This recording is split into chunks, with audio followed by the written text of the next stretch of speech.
മറ്റൊരു പ്രധാനപ്പെട്ട വാർത്തയിലേക്കാണ്. ശബരിമലയിലെ കൊടിമരത്തിന്റെ പുനർനിർമ്മാണത്തിലും അന്വേഷണം. പ്രത്യേക അന്വേഷണത്തിന് SITക്ക് ഹൈക്കോടതി നിർദ്ദേശം. അതോടൊപ്പം തന്നെ പുനർനിർമ്മാണം നടന്നത് 2017 UDF ഭരണസമിതിയുടെ കാലത്താണ്. വിവരങ്ങളുമായി ആന്റണിയാണ് ചേരുന്നത്. ആന്റണി, 2017 UDF ഭരണസമിതിയുടെ കാലത്ത് എന്ന് പറയുമ്പോൾ അജയ് തറയിലുടെ കാലത്ത് എന്നതാണ് ഞാൻ മനസ്സിലാക്കുന്നത്. ശബരിമലയിലെ കൊടിമരത്തിന്റെ പുനർനിർമ്മാണത്തിലും ഇപ്പോൾ അന്വേഷണം എന്ന് തന്നെയാണ് ഹൈക്കോടതി പറഞ്ഞിരിക്കുന്നത്. എങ്ങനെയാണ് വിവരങ്ങൾ?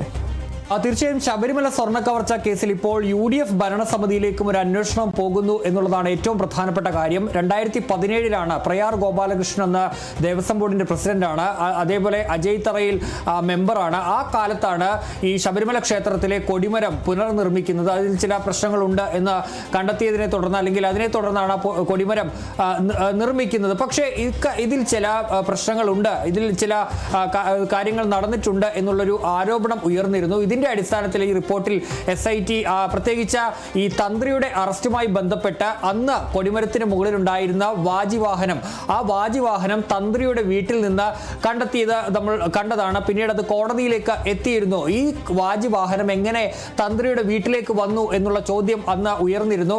അതായത് ഈ വാജിവാഹനം തന്ത്രിക്ക് അവകാശപ്പെട്ടതാണ്, അതുകൊണ്ട് നൽകി എന്നുള്ളതായിരുന്നു അന്ന് ഭരണസമിതിയും തന്ത്രിയും ഒക്കെ പറഞ്ഞിരുന്നത്. പക്ഷേ 2017 ഇത് നടക്കുന്നത്. പക്ഷേ 2012 ദേവസ്വം ബോർഡിന്റെ തന്നെ ഒരു ഉത്തരവ് ഉണ്ടായിരുന്നു. ഇത്തരത്തിൽ മാറ്റുന്ന കാര്യങ്ങൾ അത് എന്ത് തന്നെയായാലും അതെല്ലാം ക്ഷേത്രത്തിന്റെ സ്വത്താണ്, അതിനപ്പുറത്തേക്ക് മറ്റാർക്കും അതിൽ പങ്കില്ല, അല്ലെങ്കിൽ അതിൽ അധികാരമില്ല എന്നുള്ള ഒരു ഉത്തരവ് ദേവസ്വം ബോർഡ് കമ്മീഷണർ 2012 ഇറക്കിയിരുന്നു. പക്ഷേ അതിനു വിരുദ്ധമായാണ് ഈ വാജിവാഹനം ഈ പറയുന്ന തന്ത്രിക്ക് ഈ ഭരണസമിതി കൈമാറിയത് എന്നുള്ളതാണ് അന്ന് ഉയർന്ന ഒരു കാര്യം. ഇതൊക്കെ വലിയ രീതിയിലുള്ള ഈ ക്രമക്കേട് എന്നുള്ള നിലയിലേക്ക് മാറിയിരുന്നു. കാരണം ഈ ദേവസ്വം ബോർഡിന്റെ ചട്ടങ്ങൾ അല്ലെങ്കിൽ ആ ഒരു ഉത്തരവ് മറികടന്നുകൊണ്ട് എന്തിന് വാജിവാഹനം തന്ത്രിക്ക് നൽകി എന്നുള്ള ഒരു ചോദ്യമൊക്കെ ഉയർന്നിരുന്നു. ഏതായാലും അതിന്റെയൊക്കെ പശ്ചാത്തലത്തിലാണ് ഇപ്പോൾ ഈ 2017 കൊടിമരത്തിലെ പുനർനിർമ്മാണം കൂടി അന്വേഷണത്തിന്റെ പരിധിയിലേക്ക് വരുന്നത് എന്നുള്ളതാണ് ഏറ്റവും പ്രധാനപ്പെട്ട കാര്യമായി ഉള്ളത്. അന്ന് UDF ഭരണസമിതിയാണ് ഭരിച്ചിരുന്നത്.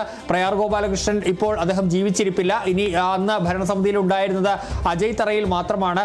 ഏതായാലും ഇക്കാര്യത്തിൽ കൂടി ഒരു പ്രത്യേക കേസ് എടുത്തുകൊണ്ട് പ്രത്യേകമായാണ്, അതായത് ശബരിമല സ്വർണ്ണ കവർച്ച കേസുമായി ബന്ധമില്ല, ഇതൊരു പ്രത്യേക കേസായി എടുത്തുകൊണ്ട് അന്വേഷണം നടത്താനാണ് തീരുമാനിച്ചിരിക്കുന്നത്. കാരണം അന്ന് ഈ വാജിവാഹനത്തിനോടൊപ്പം അഷ്ടദിക്പാലകർ, ഈ കൊടിമരത്തിന്റെ മുകളിൽ അഷ്ടദിക്പാലകരുണ്ടായിരുന്നു, അവരെയും അതും കാണാതെ പോവുകയും ചെയ്തു. പിന്നെ എന്തടിസ്ഥാനത്തിലാണ് ഇത് ഈ പറയുന്ന കൊടിമരം പുനർനിർമ്മിച്ചത് അടക്കമുള്ള കാര്യങ്ങളിൽ അന്ന് ചോദ്യങ്ങളൊക്കെ ഉയർന്നിരുന്നു. ഏതായാലും ഇപ്പോൾ ഈ വാജിവാഹനവുമായി ബന്ധപ്പെട്ട് വന്നതിന് പിന്നാലെയാണ് ഇപ്പോൾ ഏതായാലും ഈ 2017 ശബരിമലയിലെ ഈ കൊടിമരം പുനർനിർമ്മിച്ചത് കൂടി അന്വേഷണത്തിന്റെ പരിധിയിലേക്ക് വരുന്നത്. ഇത് പ്രത്യേക കേസായി എടുത്ത് അന്വേഷിക്കാനാണ് ഇപ്പോൾ പ്രത്യേക അന്വേഷണ സംഘത്തിന് ഹൈക്കോടതി നൽകിയിരിക്കുന്ന നിർദ്ദേശം. ഇപ്പോൾ ഈ ഇടക്കാല റിപ്പോർട്ട് SIT ശബരിമല സ്വർണ്ണ കവർച്ച കേസ് സമർപ്പിച്ചിരുന്നു. ആ ഘട്ടത്തിലാണ് ഇപ്പോൾ ഈ കേസ് കൂടി അന്വേഷിക്കാനുള്ള നിർദ്ദേശം ഹൈക്കോടതിയുടെ ഭാഗത്തു നിന്ന് ഉണ്ടായിട്ടുള്ളത്.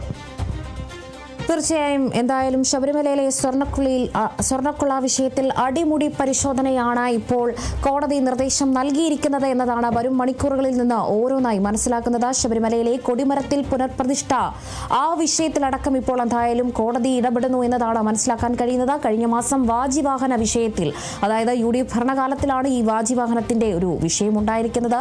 വാജിവാഹനം എന്ന് പറയുന്നത് ഈ കൊടിമരത്തിന് മുകളിൽ കാണപ്പെടുന്ന ഒരു കുതിരയുടെ ഒരു കുഞ്ഞു ശില്പമാണ് ഈ വാജിവാഹനത്തിന്റെ അടക്കമുള്ള കാര്യങ്ങൾ കഴിഞ്ഞ മാസം അടക്കം എന്തായാലും SIT സംഘത്തിന്റെ മുന്നിൽ ഈ വിഷയം എത്തിയിരുന്നു. എന്തായാലും ഇപ്പോൾ ശബരിമലയിലെ കൊടിമരത്തിന്റെ പുനർനിർമ്മാണത്തിലും അന്വേഷണം ആരംഭിക്കാൻ കോടതി നിർദ്ദേശം നൽകിയിരിക്കുകയാണ്. പ്രത്യേക അന്വേഷണ സംഘത്തിന് SITക്ക് എന്തായാലും ഹൈക്കോടതിയുടെ നിർദ്ദേശം ഉണ്ടായിരിക്കുന്നു. ആ രീതിയിലും എന്തായാലും കട്ടളപ്പാളി, അതോടൊപ്പം തന്നെ ഈ സ്വർണ്ണപ്പാളികളുടെ അടക്കത്തിന് പുറമെ ഇപ്പോൾ കൊടിമരത്തിലെ പ്രതിഷ്ഠയിലടക്കം ഇപ്പോൾ എന്തായാലും SIT സംഘത്തിന് അനുമതി നൽകിയിരിക്കുകയാണ് ഹൈക്കോടതി. പുനർനിർമ്മാണം നടന്നത് 2017 UDF ഭരണസമിതിയുടെ കാലത്തേക്കാണ്. എന്തായാലും ആ സമയത്ത് ഭരണസമിതിയിൽ ഇപ്പോൾ ജീവനോടിരിക്കുന്ന എല്ലാവരിലേക്കും എന്തായാലും ഈ അന്വേഷണം കടക്കും. ആ സമയത്ത് അജയ് തറയിലാണ് കോൺഗ്രസിന്റെ വക്താവും, അതോടൊപ്പം തന്നെ ശബരിമലയിലെ ദേവസ്വം ബോർഡിലെ അംഗവുമായിരുന്നു ഈ അജയ് തറയിലിന്റെ അടക്കമുള്ളവരെ എന്തായാലും വീണ്ടും ഈ ഒരു ആരോപണ മുന്നയിലേക്ക് അവരും എത്തുകയാണ്. കൈമാറ്റത്തിൽ റിപ്പോർട്ട്. അതോടൊപ്പം തന്നെ വാജി വാഹനത്തിന്റെ കാര്യങ്ങളിലടക്കം എന്തായാലും വീണ്ടും ഒരു അന്വേഷണം നടക്കുമെന്ന് തന്നെയാണ് ഇപ്പോൾ നിലവിൽ ലഭിക്കുന്ന സൂചനകൾ. വിവരങ്ങൾ പങ്കുവച്ചത് ആന്റണി ജി ജോർജ് ആണ്.